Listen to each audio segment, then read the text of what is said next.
보시면은 가장 대표적인 우리 아이들의 문제 행동들을 한번 보면 식분증, 화장실 문제, 다른 사람에 대해서 공격성, 우리 강아지가 나 문다 한번 손 들어볼까요? 아이고 네. 좀 있죠. 그렇죠? 분리불안, 아까 되게 많으셨고 지즘, 강박행동, 식분증 이런 것들이 있어요.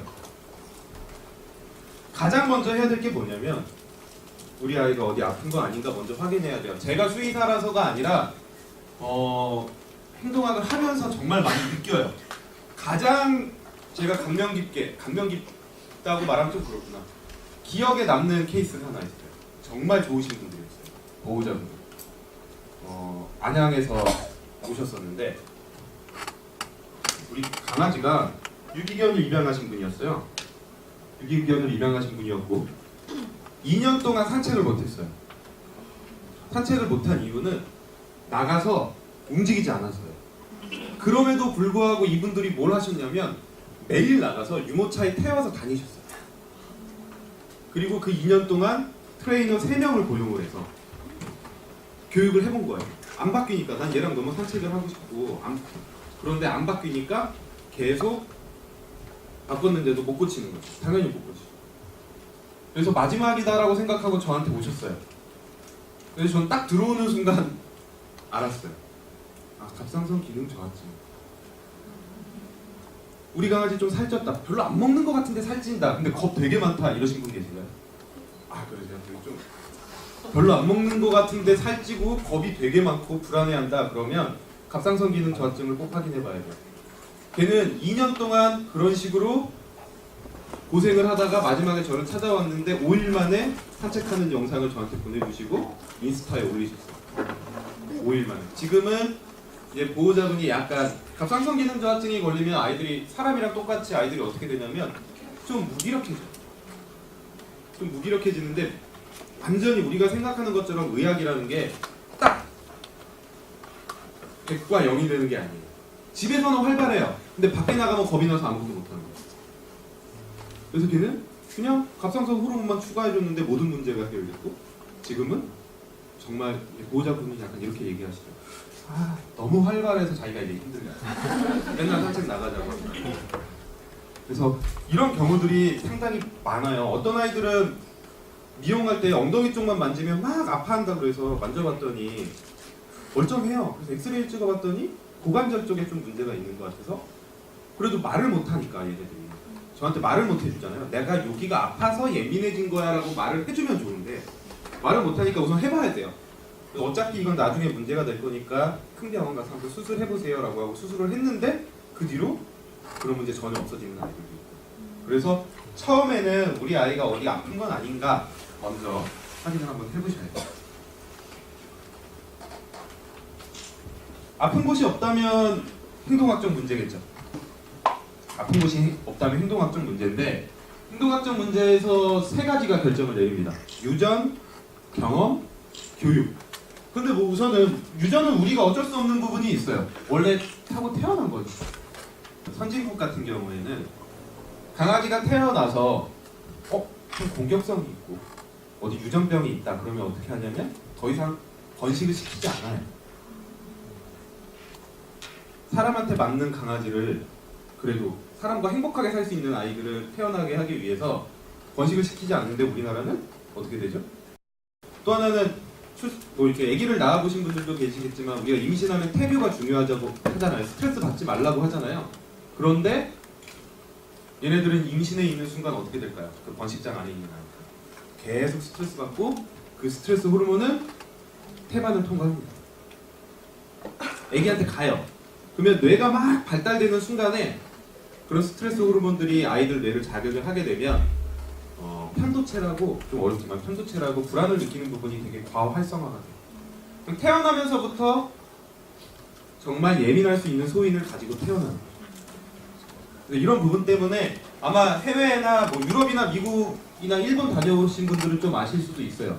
일본은 우리나라랑 상황이 좀 비슷하긴 하지만 우리나라보다 아이들이 상당히 안정적인 경우가 많아요. 미국이나 유럽 이게 문화적인 것도 있지만 유전적인 것도 분명히 있습니다. 그 다음에 이건 어쩔 수 없으니까요. 그래, 이건 어쩔 수 없어. 내가 좀 감수해야 돼. 여기서 타협이 조금 필요해. 여기서 조금 타협이 필요하고.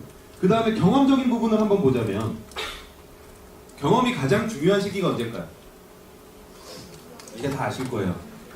저도 그렇고 전에 하시던 강혜영 씨도 그렇고 항상 말씀을 드렸던 게 2개월에서 4개월, 진짜 길게 봐서 5개월까지 사회화 시기. 이때 못한 것들은 한 20배의 노력이 필요해요.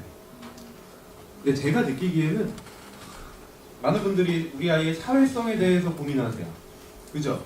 다른 친구랑 못 놀아요. 친구들과 좀 같이 놀았으면 좋겠어요. 하는데 이 사회성을 이 다음 시기에 길러주려면 제 경험적으로 그리고 과학적으로 연구 결과들이 나온 걸 보면 보통 한 20배 정도의 노력이 필요하더라고요. 이게 20배 정도. 근데 그러려면 그냥 트레이너가 돼야 돼요. 네. 여러분들이 진짜 준 트레이너가 돼요. 일을 제쳐두고 우리 아이의 사회성을 위해서. 그러다 보면 오히려 더 문제가 생기는 경우들이 많아요. 뒤에서 조금 더 한번 설명을 드릴 거예요.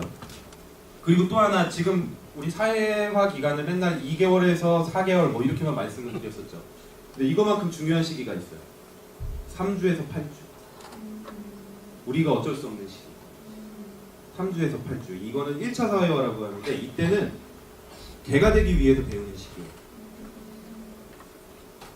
영국의 논문에 따르면 2달까지 엄마와 붙어있지 못한 아이들이 문제행동을 보일 확률이, 모든 문제행동, 아까 봤던 문제행동들 중에 단 하나가 아니라 분리불안 식곤증, 뭐 공격성, 불안장애 이런 것들이 한 213%, 그러니까 2배가 넘을 확률로 더 높아요. 그러다 보니까 우리나라가 조금 더 강아지들, 좀 불안한 경우가 더 많은 것 같아요. 자, 여기 오신 분들, 여기서 5개월 이전 강아지 지금 키우시는 분 한번 손 들어볼까요? 다행이다. 많이 오셨다. 산책 잘 시켜주고 계세요? 언제부터 시키셨어요? 몇 개월이요? 7개월에? 그러면은 저희 5개월령 이전 강아지 키우시는 거예요. 애기 강아지, 그렇죠? 지금 산책 진짜 많이 시켜주셔야 돼요. 저 같은 수의사 선생님들이 이제 얘기하죠. 나가지 말라고. 그죠? 지금 나가고 계세요? 네, 잘하고 계신 거예요. 왜 나가지 말라고 하냐면, 이거 의학적으로 틀린 말은 아니에요. 나가서 전염병 걸릴 수 있어요. 전염병 걸릴 수 있는데, 저도 그래서 걱정이 돼서 무조건 나가라고 말씀을 못 드리는데 항상 드리는 말씀이 이거예요. 내 강아지라면 난 무조건 나간다. 전염병이 걸릴 확률이 있어도 나간다. 왜냐하면 실제로 미국에서 이런 걸 연구를 했어요. 그랬더니 아이들이 어린 나이에 산책을 나가서 전염병에 걸려서 죽을 확률보다 사회화를 하지 않아서 문제행동을 보여서 버려져서 안락사당할 확률이 더 높은 거예요. 전염병에 걸려서 죽을 확률보다 사회화를 하지 않아서 문제행동으로 죽을 확률이 더 높은 거죠. 그래서 저는 무조건 나가요. 근데 나가는 게, 여기서 조심하셔야 될 게, 지금 어린 강아지를 키우시는 분들은 사회화해야 돼 해서 무조건 나가서 많은 경험을 하게 하는 게 중요한 게 아니에요. 여기서 딱 두 글자가 중요한데, 좋은 경험. 좋은 경험을 하게 해줘요. 그냥 무조건 만난다라고 해서 얘가 사회화가 되는 게 아니에요. 지금 아까 어린 강아지 키우시는 분들.